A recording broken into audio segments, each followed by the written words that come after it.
খোলা গাড়িতেই তিনি রোড শো করেছেন রাজু বিস্তার সমর্থনে। গুরুংবস্তি বোর এলাকা থেকেই হুটখোলা গাড়িতে প্রচার, রোড শো শেষে মুখ্যমন্ত্রীকে কড়া জবাব মহাগুরু।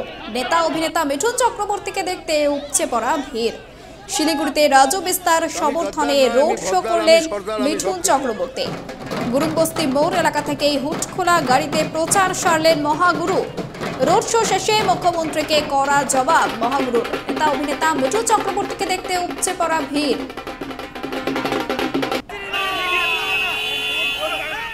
টেলিফোন লাইনে রয়েছেন আমাদের প্রতিনিধি রণজিৎ বোস। রণজিৎ, মিঠুন চক্রবর্তীকে দেখা গেল ভোটের প্রচারে, রাজু বিস্তার সমর্থনে তিনি বেরিয়েছিলেন প্রচারে, কি বার্তা দিলেন মানুষের উদ্দেশ্যে? দেখো, আজ কিন্তু মিঠুন চক্রবর্তী শিলিগুড়িতে রাজু বিস্তার সমর্থনে 1 নম্বর ওয়ার্ড থেকে প্রচার শুরু করেন এবং প্রচারটি শেষ করেন 46 নম্বর ওয়ার্ডে গিয়ে। তিনি যখন প্রথম শিলিগুড়িতে পৌঁছন, তাকে দেখতে কিন্তু শিলিগুড়িতে মিঠুন ভক্তদের যে ভিড় তা কিন্তু ছিল চোখে পড়ার মতো। কোথাও দেখা গেল মহাগুরুকে খাদা পরাতে, কোথাও দেখা গেল মালা পরাতে, কোথাও কিন্তু লোকজন সাউন্ড বক্সের ডিস্কো ড্যান্সার গান চালিয়ে কিন্তু মহাগুরুকে কিন্তু অভিবাদন জানালেন। মিঠুনও কিন্তু হাত নেড়ে সবাইকে কিন্তু তার উপস্থিতি কিন্তু দেখালেন এবং জনগণের সাথে কথা বললেন এবং রাজু বিস্তারকে সমর্থনের কথা বললেন। পাশাপাশি মমতা বন্দ্যোপাধ্যায় কিন্তু ইসলামপুরের সভা থেকে মিঠুনকে কটাক্ষ করে গদ্দার বলেছেন।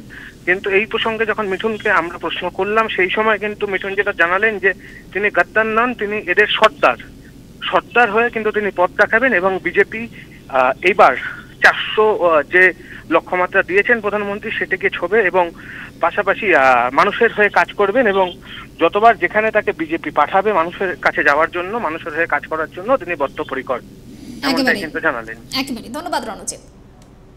শিলিগুড়িতে রাজু বিস্তার সমর্থনে ভোটের প্রচারে বেরিয়েছিলেন মিঠুন চক্রবর্তী। রোড শো করেছেন তিনি। গুরুংবস্তি মোড় এলাকা থেকেই হুটখোলা গাড়িতে প্রচার সারলেন মহাগুরু। আমি গদ্দার নয়, আমি ভদ্দার, আমি সর্দার, আমি সবকিছু।